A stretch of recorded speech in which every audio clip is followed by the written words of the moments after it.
When Ava gave away Leo's intensive care bed, I was running back from the first floor pharmacy with the payment slip in my hand. The elevator doors opened, and the pediatric emergency corridor hit me with the sharp smell of disinfectant. I saw Nurse Claire pushing an empty bed out from the pick-up passage. The name plate at the head of the bed had said Leo Foster. Now that card had been ripped away. In its place was another name, Mila Brooks. I stood there, frozen. The payment slip in my hand had gone soft from sweat. 10 minutes earlier, the attending physician had told me that Leo's pneumonia had developed into acute respiratory failure. He needed to be admitted to pediatric intensive care immediately. The bed, he said, had already been coordinated. He told me to go pay the deposit and pick up the nebulizer medication. But now that bed was being pushed toward Mason's daughter. Mason stood at the entrance to the passage, holding Mila in his arms. Ava stood beside him, one hand resting on his back. When she saw me, her first reaction was not to explain, it was to frown. Ethan, don't make a scene. I looked at her. Where is Leo? Her eyes flickered. The doctor said he can still be observed for now, but Mila just had a seizure. Mason really can't handle this by himself. I looked past her. Through the glass door of the resuscitation room, Leo was lying on a regular observation bed. His little face had a bluish cast.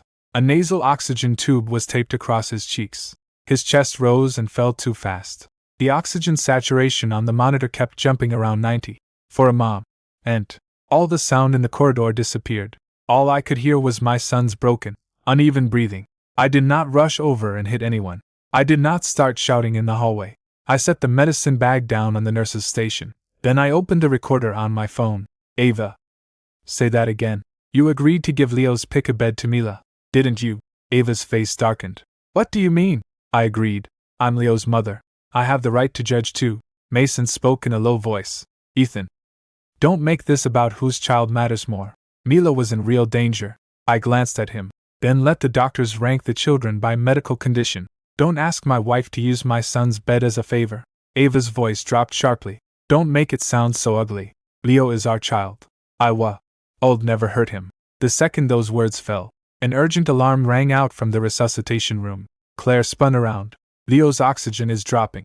I pushed past Ava and ran. Leo's small hand clawed weakly at the sheet. He saw me, eyes barely half open. Dad. That word was so faint it almost broke. My knees nearly gave way.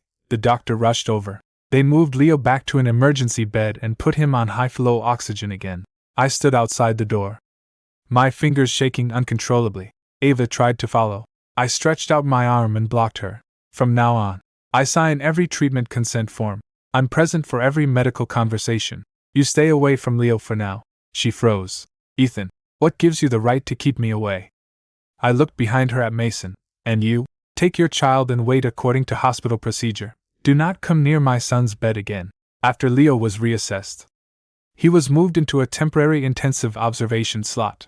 It was not the original pick-a-bed. That bed had already gone to Mila. The doctor did not say much. He only called me to the end of the corridor and lowered his voice. Mr. Foster.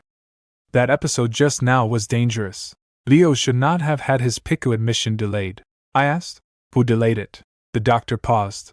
There is a family communication note in the medical record.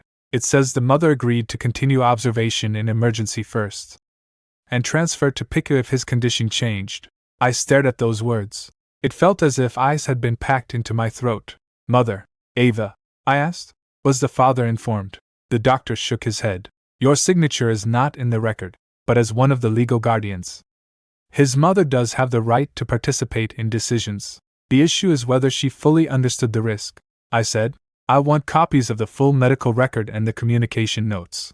He did not refuse. Apply through medical records. Also, you may file a safety event report with the medical affairs office tonight. He chose his words carefully. I understood what he meant. The hospital would not admit fault on the spot.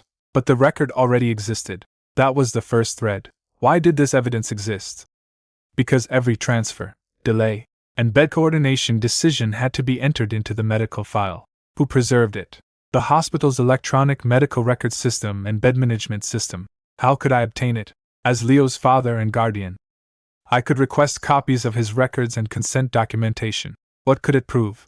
It could prove that Leo's intensive care admission was delayed not because the bed naturally vanished, but because someone acting as a family member made a decision. At 2 in the morning, Leo's oxygen finally stabilized at 95. I sat outside the glass door, my back against the wall, unable to drink even a sip of water. Ava came over with a cup of hot coffee. Drink something first. I did not take it. Her hand stopped in midair.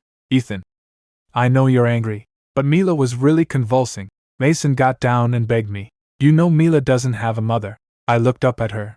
Leo has a mother. Her face went pale. I went on. But his mother gave his bed to someone else's child. Ava's eyes reddened. Why do you have to put it that way? I was only trying to save both children, I asked. Then why was Leo the one sacrificed? She had no answer, because the answer was simple. Mason needed her. Mila was pitiful. And Leo and I had always been placed in the category of people who would understand. 3 years ago, Ava transferred into the family liaison office at the children's hospital.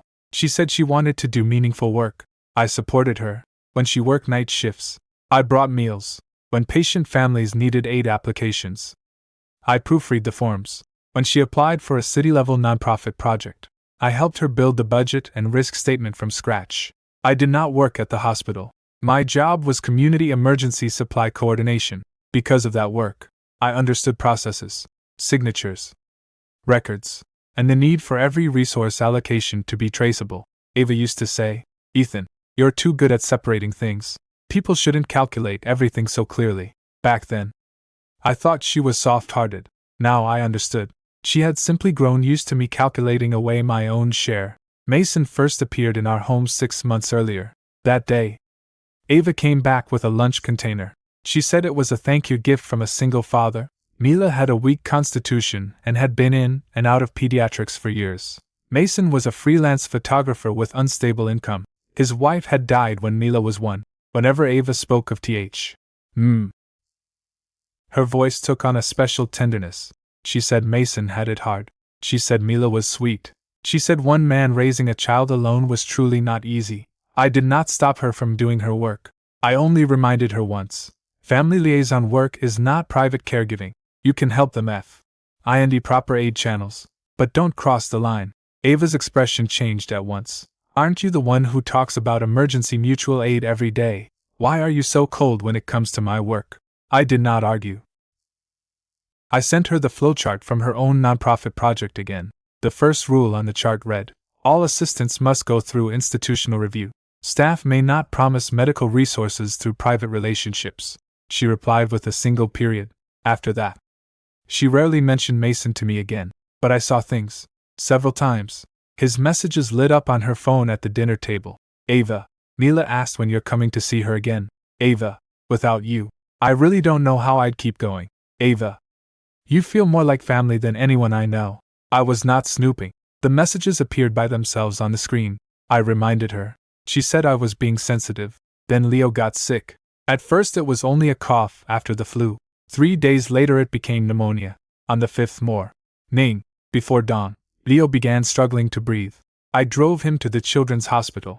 Ava was already on duty there as the night shift family liaison. She hugged Leo, tears in her eyes. I thought that, at last, she would put our child first. 2 hours later, Mason ran into emergency holding Mila. Mila had suffered a high fever seizure and was groggy afterward. Ava rushed to them immediately. I could understand that.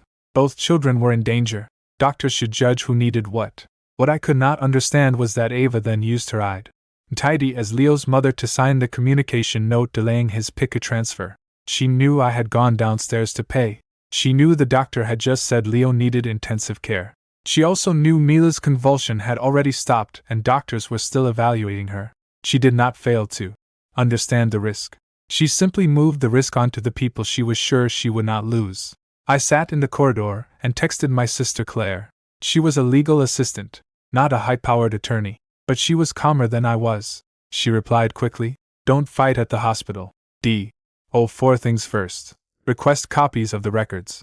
Save the payment timestamps. Record what the doctor told you.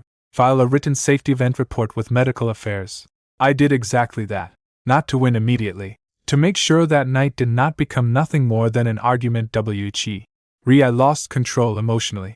At 6:30 in the morning, the medical affairs staff on duty accepted my safety event report. I wrote everything clearly. The time the picket order was issued, the time I left to pay, the time Ava signed the delayed transfer communication note, the time Mila was moved into the original bed, the time Leo's oxygen dropped. Every time point corresponded to a receipt, monitor record, or system log. The staff member's expression turned serious as he read. We will start an internal review, but please understand that medical resource allocation is complicated. I nodded. I understand complicated. What I don't understand is concealing it from the father. Ava came to and me at 8 that morning. She looked as if she had not slept all night. Her hair had come loose, and there were coffee stains on the white hospital-branded coat she wore over her clothes. She was not a doctor, but because she worked in family liaison, she liked wearing that hospital jacket. In the past, it made me think she worked hard. Now it only hurt to look at. She pulled me into the stairwell. Ethan, what exactly did you submit? I said. Facts. She became anxious. Do you know this could affect my job? I looked at her. When you signed that note, did you know it could affect Leo's life? Her breath caught. I never meant to hurt him. That is why I did not accuse you of intentional harm. I only asked the hospital to investigate the process. Her eyes filled with tears. Mason's situation is already so hard. Mila's mother is gone. He has only me to help him. I asked. Then what about Leo? Who does he have? Ava opened her mouth. He has you. In that moment, I finally heard the real answer. She had not forgotten Leo. She had made me Leo's fallback. As long as I was there, she could go save someone else. As long as I did not collapse, she could move our home to the back of the line again and again. I said. Then stop counting on me to be your fallback. Her face slowly changed. I took out my phone and called the household services company. Cancel the night shift meal deliveries booked for Ava this month. Cancel her authorization to use the family ride account for Mason-related home and hospital visits. And any printing or reimbursement for the child aid project no longer goes through my account. Ava stared at me as if she no longer recognized me. What are you doing? Taking back my resources. Her voice trembled. You're going to count money at a time like this. It isn't money. It's boundaries. For the past 6 months, many of Mason's rides between the hospital and his home had been charged to the family transportation account tied to my payment card. Ava said she was busy, so we could just cover it first. His assistant's application printing, copying, and mailing had often gone through our home office. I thought it was part of Ava's work.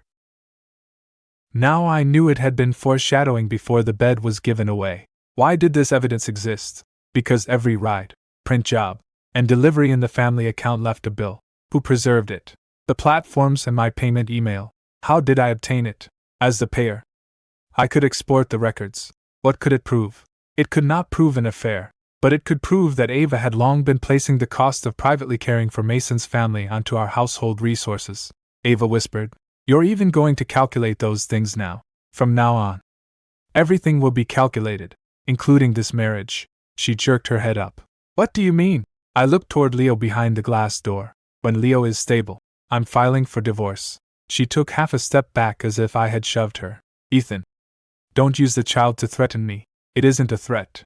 You have made me afraid to entrust my child to you." Leo stayed in the intensive observation unit for 48 hours. By the second afternoon, he could briefly open his eyes and speak. When I went in wearing a mask, he clutched one of my fingers. "Dad, did I take somebody else's place?" My heart clenched hard. "Who told you that?" He lowered his eyes. "Mom said Mila was in more danger." I could wait. I tightened my grip on his little hand. Leo was 7 years old. A 7-year-old child should not have to learn how to give away his own breathing. I said, "You don't need to let anyone else go first. When you're sick, you deserve treatment. Someone else being in danger doesn't make your danger smaller." Leo blinked. "Will Mom be mad?" I almost said no, but I did not want to teach him to polish over adults' mistakes. So I said, "That is an adult problem. You only need to focus on staying alive." He closed his eyes and whispered, "Dad, don't go." My throat tightened. "I won't," I said it steadily, because now I knew that staying by my child's side did not mean staying in a marriage that had rotted through. That night, I wrote Leo's words into the post-it note, not to use my child as a weapon, because those words proved that Ava had passed the pressure of giving up the bed onto Leo. The child had developed a guilt he never should have carried. Why did this record exist? Because after intensive care visitation, family members could submit psychological observation notes. Who preserved it? The Children's Hospital Psychological Support Team. How did I obtain it? As his guardian, I requested psychological support for Leo. What could it prove? That the bed incident had affected Leo's sense of safety and his understanding of his own worth. On the third day, Mila was transferred out of the PICU. She recovered faster than Mason had made it sound. That did not make Leo's delay unimportant. Medicine is not gambling on the outcome. You cannot say a decision was harmless just because the child did not die. Mason stopped me at the end of the corridor. He looked exhausted, but he still wore that gentle, wounded expression I was growing tired of seeing. Ethan, I know you blame me, but Mila was really in danger then. I don't blame a child for getting sick. I blame you for knowing Ava was Leo's mother and still asking her to fight for your bed. His face shifted. I didn't fight. I just begged her to help. I pulled up a screenshot of a ride by LL. In the past 3 months, you used my family transportation account 17 times to go to the hospital. Printing materials, 7 times. Night meal deliveries, 5 times. Every time, you called it just a little help. By the end, even my son's intensive care bed became something you thought you could beg for. The warmth on Mason's face finally cracked. Do you really need to humiliate me like this? This isn't humiliation. It's a bill. He said nothing. I knew those bills could not make him medically responsible, but they stripped off the cloak he had been wearing. He was not simply helpless. He knew Ava would cross lines for him, and he enjoyed it. The hospital investigation did not finish in a day. On the third day, Medical Affairs interviewed me. On the fourth, Nursing Administration checked the bed transfer process with Claire. On the fifth, the bed management office pulled system logs. On the seventh, the Child Psychological Support Team completed Leo's initial evaluation. The process was slow enough for Ava to think it might all pass. She started texting me. The first day, it was, "How is Leo?" The second day, I bought him a little dinosaur. By the third, it became, "Ethan, we can't destroy our family over one misunderstanding." I replied only to content related to Leo's treatment. Everything else went unanswered. On the 8th night, she finally erupted. She stood outside the intensive observation room and said, "What exactly do you want me to do?" "Mila has already been discharged. Leo is stable too. Why are you still holding on to this?" I looked at her. "Because danger doesn't start being real only after the outcome is bad. It began the moment you signed." Her voice caught. "I'm his mother too. You were Mason's rescuer first that night. Only afterward did you remember you were Leo's mother." Tears fell from her eyes. "Do you have to be this cruel?" I did not hand her a tissue. A nurse beside us glanced over, then lowered her head and continued charting. I said, "What's cruel is making a 7-year-old think he should wait." Ava went completely pale. Only then did she realize Leo had heard something. "He told you?" He asked whether he had taken someone else's place. Ava covered her mouth. She stepped back until her back hit the wall. For the first time, I saw real panic in her eyes. Not fear for her job, not fear of divorce. Fear that Leo would remember her this way. Remember her as the mother who had told him to wait. On the 9th day, the hospital issued its preliminary feedback. The wording was careful. They found that Leo's intensive care transfer process had involved insufficient family communication, incomplete risk notification documentation, and inadequate bed coordination review. Ava, as a member of the Family Liaison Office, did not directly participate in medical decision-making. However, because she failed to recuse herself while her own child was receiving care and maintained a close private relationship with another patient's family, the situation created an obvious conflict of interest. Their recommended action was: suspend Ava from the family liaison position, transfer her to an administrative role pending investigation, require retraining on conflict of interest reporting. The duty bed coordinator would also be interviewed. No one was ruined on the spot. The hospital was not destroyed by one sentence either, but the feedback proved one thing. I was not making trouble for no reason. The process really had been pried open by her personal feelings. After Ava read the report, she called me 17 times. I did not answer a single one.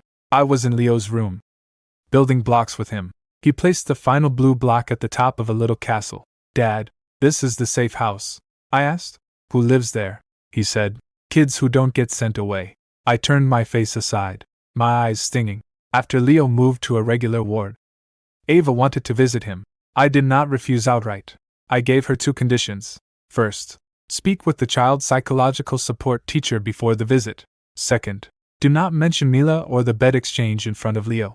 Ava agreed, but the first time she walked into the room, she still could not help herself. She sat beside the bed and touched Leo's hair. Sweetheart, Mom didn't mean she didn't want you that day. It's just that Mila was very pitiful too. Leo's fingers immediately gripped the blanket. I stood up.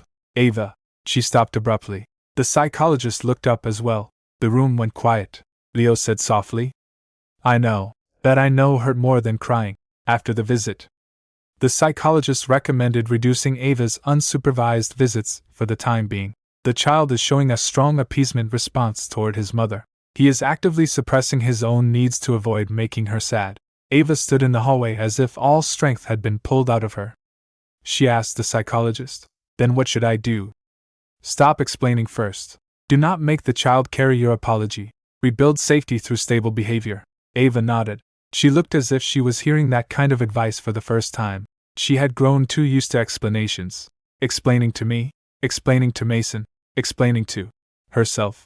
As if, when the reason sounded kind enough, the consequences became lighter. But children do not remember reasons. Children remember that when they could not breathe, their mother said another child needed it more. That same day, I officially submitted divorce materials to Attorney Grace. Grace was a family lawyer introduced by my sister. After reading everything, she said, the medical incident itself may not directly decide custody, but it will affect how the court views guardianship ability, care stability, and the child's best interests. You need long-term care records. I nodded. I had already prepared them. Leo's vaccination record, school pickup records, home care logs from every time I helped him with nebulizer treatments, company leave records showing the days I took off to bring him to medical appointments over the past 3 years. Records of Ava missing Leo's parent meetings and follow-ups because of night shifts, projects, and Mason's family matters. Why did these records exist? Because a child's growth leaves traces. Who preserved them?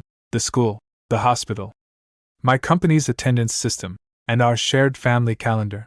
How did I obtain them? I was his parent, and, in many cases, the creator of the records. I could legally export or request them. What could they prove? That I was not suddenly trying to take the child after the bed incident. I had long been one of Leo's primary caregivers, and in many periods the more stable one. Grace said, Don't write emotion. Write facts. I understand. When I left the hospital, Ava was waiting in the parking lot. Her eyes were red. Are you really going this far? Yes. Leo can't be protected by luck anymore. Mason began to panic after he received a call from the hospital's patient relations office. The hospital did not punish him, but they asked him to cooperate in explaining his private contact with Ava, and whether he had ever requested non-procedural bed coordination. He called Ava. She did not answer, so he came to me. At that moment, I was at home packing Leo's discharge supplies. The doorbell rang. Mason stood outside. He wore a wrinkled gray coat, and the same tired, wounded expression I had already seen too many times. Ethan. Let's talk. I did not let him in. Say it at the door. He glanced into the apartment. I just want to apologize to Leo. No need. Mila is fine now. You should go home and take care of your own child. Mason's face turned a little ugly. Do you have to push this so far? The hospital called me in for questions. I'm just a child's father. Don't drag me into your marriage problems. I looked at him. Now you know this is a marriage problem. When you asked Ava to fight for a bed, why didn't you remember she was my wife? His mouth twitched. I didn't ask her to fight. I pulled out my phone and played an audio clip. It was one of the project voice messages Ava herself had once forwarded to me in a backup folder. Mason's voice came through clearly. Ava. I know this isn't appropriate, but Mila really can't wait. You have more pull at the hospital than I do. I'm begging you just this once. When the message ended, the hallway was silent. Why did this audio exist? Because Ava was in the habit of backing up work and patient family communication voice messages into a project folder. Who preserved it? Her project cloud drive, which had once been shared with me when I helped proofread materials. How did I obtain it? After the bed incident, I retained only historical shared materials I had previously been authorized to access. I did not bypass any permissions. What could it prove? That Mason knew the request was inappropriate and still actively used Ava's position and private relationship. Mason's face went gray. You already had this. Not early. You just left too much behind. He suddenly lowered his voice. Delete it. Mila still needs follow-ups at this hospital. If you make this bigger, nobody benefits. I asked. Who doesn't benefit? Mila. Or you? He fell silent. Don't worry. I won't make Mila's information public. The child did nothing wrong. But what you did belongs in the investigation materials. He stared at me. The pity in his eyes was gone. Only resentment remained. You're really ruthless. No. I've just stopped being gentle for all of you. After he left, I changed the door lock code. That night, Ava texted me. Did Mason come to see you? I replied. Do not give him my home address again. 10 minutes passed before she answered. I'm sorry.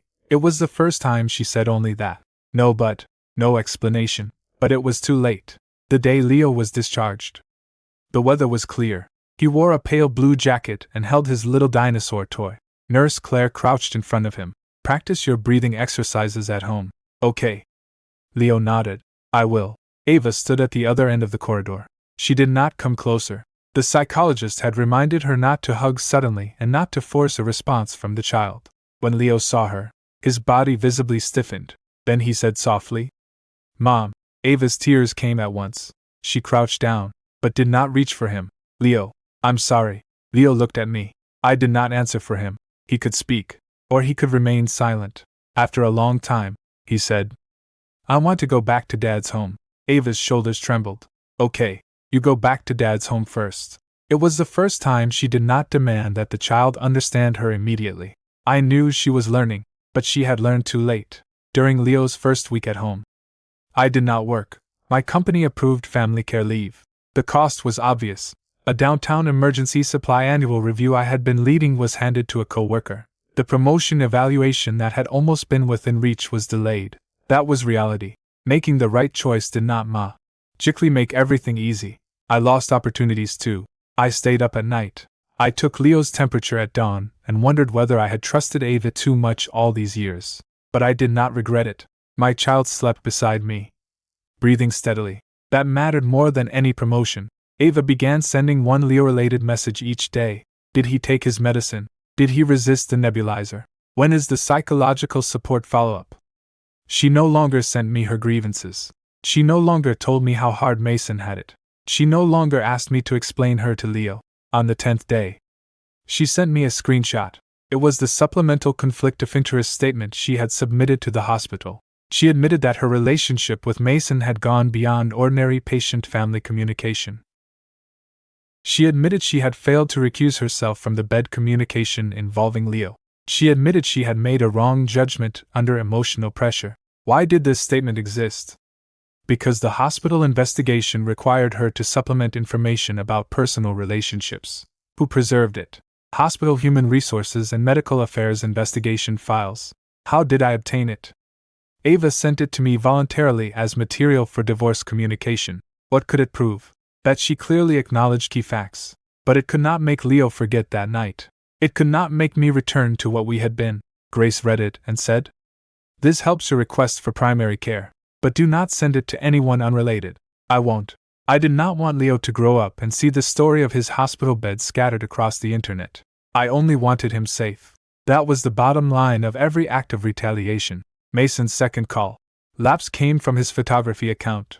He had once posted a black and white photo series from the hospital corridor. The title was, A Single Father's Night Outside Intensive Care. Mila's face was not shown, but one photograph captured a corner of the PICU bed screen.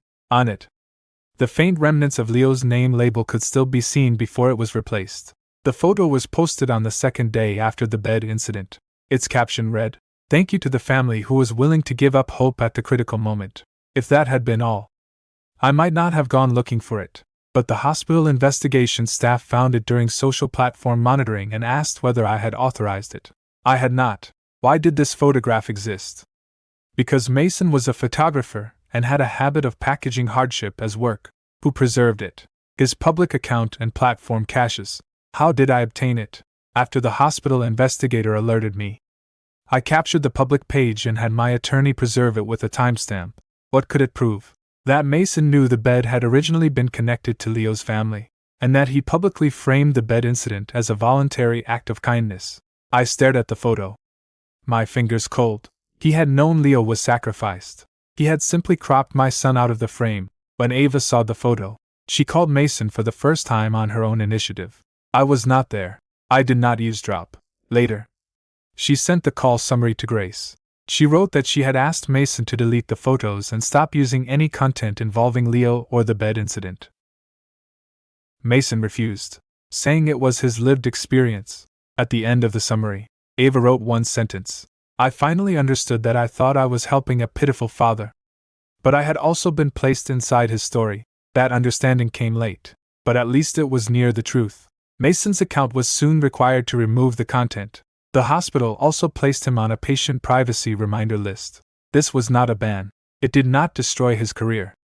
It simply told him that suffering was not a pass to photograph someone else's pain. Ava's work consequence also arrived. She was transferred away from the family liaison position for 1 year. Her performance rating was reduced. She was barred from participating in patient aid resource coordination. She had to complete additional training on conflict of interest and patient privacy. She was not fired. The hospital's own review process had also been insufficient. But the thing she valued most, the feeling of being needed, was gone. She texted me. I used to think being trusted by families was my value. Now I understand that trust without boundaries can become harm. I read it and did not reply. She was not saying it for me. She should have been saying it to herself. That same day, Leo asked me for the first time, "Will Mom still come see me?" "Yes. But you can decide whether you want to see her today." He thought for a while. "Then I don't want it today. Is that okay?" I touched his head. "Yes." His eyes brightened a little. That small light made me feel more than Mason deleting the photo ever could. Things were finally moving back to where they belong. The divorce mediation was scheduled a month later. Ava came. She wore a plain gray coat and no makeup. Grace sat beside me with a neatly organized folder. Ava's attorney was there too. The mediator first asked whether either party still saw a chance of reconciliation. Ava looked at me. Her eyes were heavily bloodshot. "I do. I don't." The room fell silent. Ava lowered her head. She did not say I was cruel. She did not say I was overreacting. She did not talk about how pitiful Mason and Mila were. She only placed a sheet of paper on the table. "This is for Leo.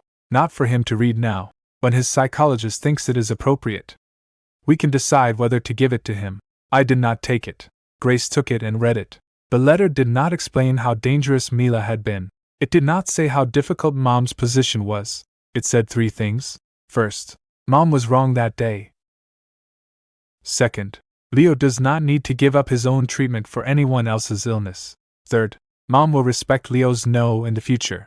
After reading, Grace nodded lightly.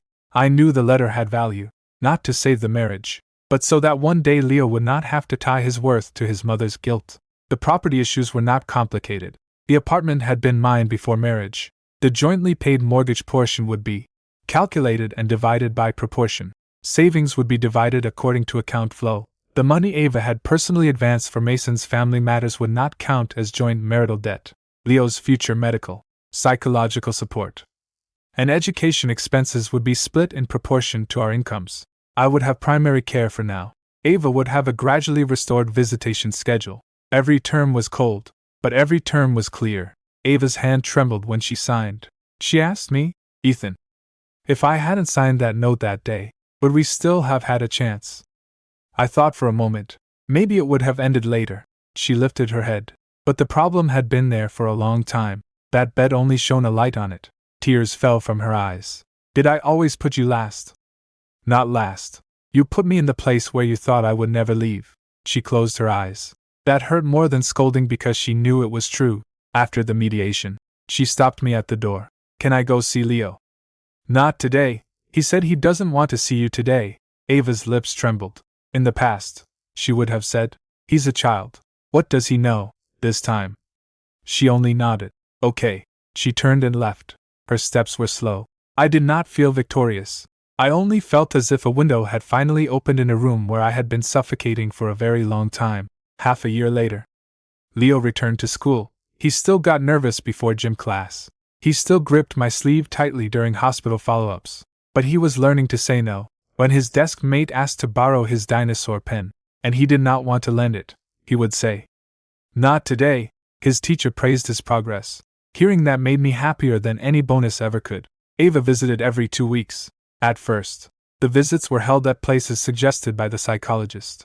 Later, slowly, they moved to the park. She no longer mentioned Mila. She brought only books Leo liked. One time, Leo asked her, "Mom, will you make me wait again?" Ava crouched in front of him, tears filling her eyes. "No, if you are sick, I will see you first." Leo did not hug her right away, but he nodded. That was already good. Some wounds do not heal immediately after an apology, but children can grow back slowly in stability. Mason later moved out of the city. I heard he went somewhere else for commercial photography. Mila continued treatment.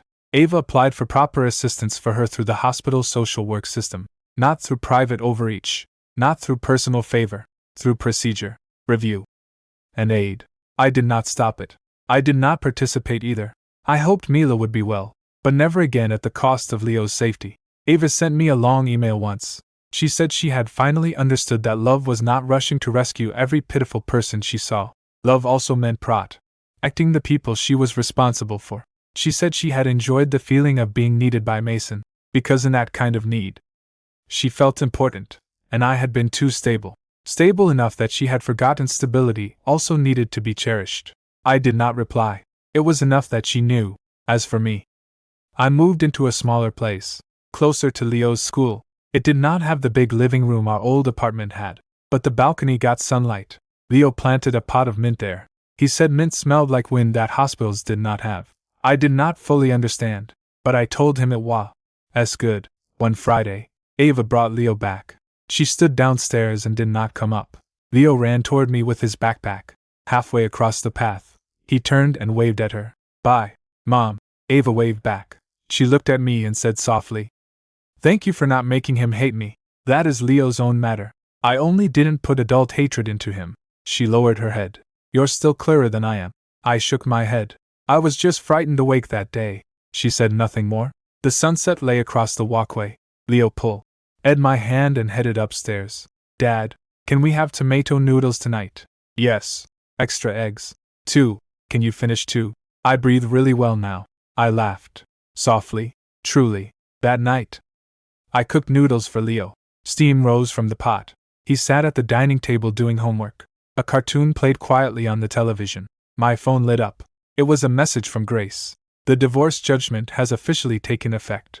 Primary care arrangements followed the mediation agreement." I stared at it for a few seconds, then turned the phone face down. I did not celebrate. I did not feel triumph. I only felt that everything had finally returned to its proper place. That intensive care bed that had been given away was the coldest night of my life. It made me see that the most frightening thing in a marriage is not arguing. It is when someone treats your endurance as a natural resource. When they place even your child inside the range of what can be sacrificed. Said, I would no longer allow it. Leo finished his noodles and pushed the bowl toward me. "Dad, can I put the safe house blocks beside my bed?" "Of course." He carried the blue little castle back to his room. Before closing the door, he peeked out. "Dad, yeah, from now on, I don't have to wait until other people are safe first." "Right." My hand stopped at the sink. After 2 seconds, I said, "Right. You deserve to be protected first too." He smiled. The door closed gently. I stood in the kitchen, listening to water slide over the edge of the bowl. Outside the window, city lights had come on. There were no hospital alarms, no hallway arguments, no one pushing someone else's child ahead of my son. There was only a child finally sleeping beside his own safe house, and a father who finally understood what he had to guard. From then on, I would no longer be anyone's fallback. My kindness had boundaries. My marriage could end, but my son would never be given away again. A year later, the Children's Hospital invited family representatives to a patient's safety forum. When the call came, I was checking Leo's school bag. They said they wanted to hear what families had truly experienced during critical care bed transfer communication. My first instinct was to refuse. That night was not a story I wanted to turn into a speech. But Leo heard the word hospital and looked up. "Dad, are you scared?" I froze. "A little." He set the blue safe house on the table. "Then I'll go with you." I did not let him come. He was still young. He did not need to return to that place to prove adults were strong. But I eventually went. Not to give the hospital face. Not to reduce Ava's guilt. Because I knew that if some processes were never said out loud, They would keep stumbling forward on goodwill and silence. In the conference room sat doctors, nurses, bed managers, and several family representatives. Ava was there too. She sat in the back row. Her badge no longer said Family Liaison Office. It read Medical Records Quality Control Assistant. When she saw me, she stood and nodded. She did not come closer. She did not speak. That felt better than any explanation. When it was my turn, I did not talk about anger. I talked about the timeline. When the admission order was issued, when the father went to pay, when the mother signed the delayed transfer communication note, when the other child entered the original bed, when Leo's oxygen dropped, I said that no single point had been caused by one person's malice. And that was exact. Why it was dangerous. The nurse thought the mother had communicated clearly. The bed coordinator thought the guardians agreed. The liaison worker thought she was only helping a pitiful family. The father thought his child was being moved into intensive care. Everyone was wrong by a little. Together, it almost left a child unable to breathe. The room was very quiet. I closed the final page of my notes. I hope that any major decision involving a minor's intensive care transfer will require notification of both registered guardians. If one cannot be reached, the record should show the time and method of contact. If a staff member has a private relationship with another patient's family, they must recuse themselves. These rules are not cold-blooded. They protect patients. And they protect medical staff. The director of medical safety nodded and wrote it down. He said the suggestions had already been added to a trial version of the new communication checklist. I did not know how much it would change, but at least that night was no longer only my nightmare. It had become a clearer line. After the meeting, Ava called to me at the end of the hall. Ethan. I stopped. She held a thin packet of papers. This is the new recusal declaration form I helped organize. I wanted you to know that we added 2 items: relatives receiving treatment and requests from familiar patient families. I took it and glanced down. The form was plain. No emotion, no apology, just line after line of facts to check. Suddenly, I felt that this was what compensation should look like from her. Not crying, not begging me to come back, not making Leo forgive her immediately, but filling in the hole at the exact place where she had made the mistake. I handed the form back. This is good. Ava's eyes reddened slig. I only understand now that when you talked about process, it wasn't because you had no compassion. It was because you knew that when compassion has no boundary, the weakest person gets hurt first. I did not take on her emotion. I only said, I hope you remember that. She nodded. I will. When I left the hospital, I saw Mason near the entrance. He was pushing Mila out of the follow-up building. Mila had grown taller, wearing a pink hat. Mason saw me too.